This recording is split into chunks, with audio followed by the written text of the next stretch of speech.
Don't fret or worry. Instead of worrying, pray. Let petitions and praises shape your worries into prayers,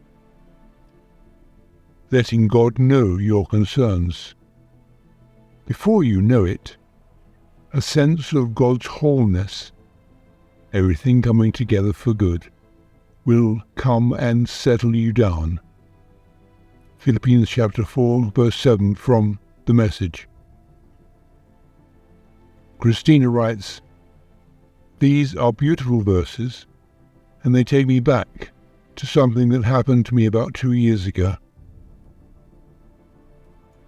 I was going to pick up one of my granddaughters from school, and then I was going to take her to a part-time job.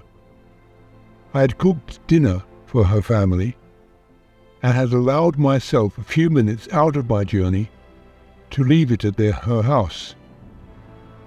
I didn't realize that the 2 family dogs had been left inside, and as I opened the door, both of them rushed up past me. They raced up the driveway and out onto a very busy street. Cars were constantly coming and going. They were ecstatic to be out, and without leashes, they just kept running and running. In a daze, I left the dinner in the kitchen and then raced out to see if I could see where they were, but alas, they had disappeared.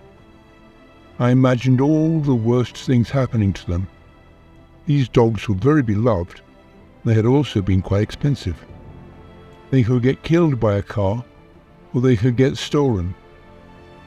I felt absolutely helpless, and just stood by the gate, not knowing what to do.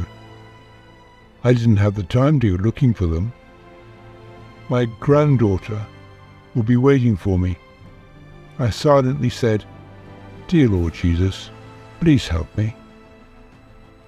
At that moment, Millie, the youngest dog, came running out of the next-door garden and came straight to me.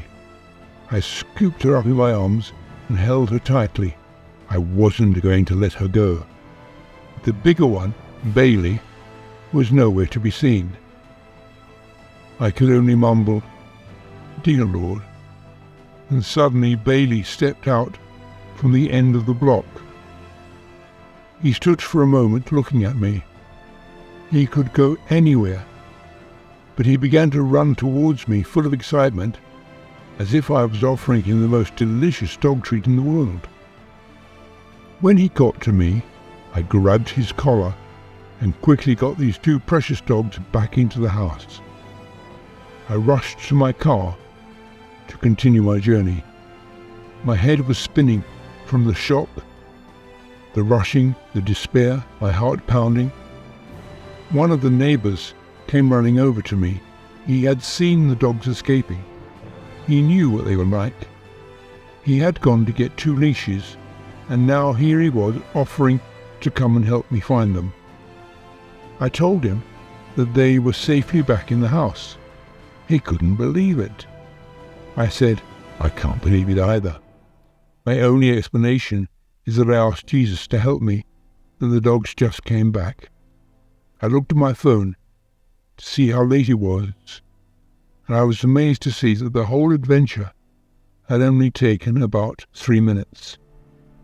As is written in Matthew chapter 8, verse 27, "What kind of man is this? Even the winds and the waves, and it seems even the dogs, obey him."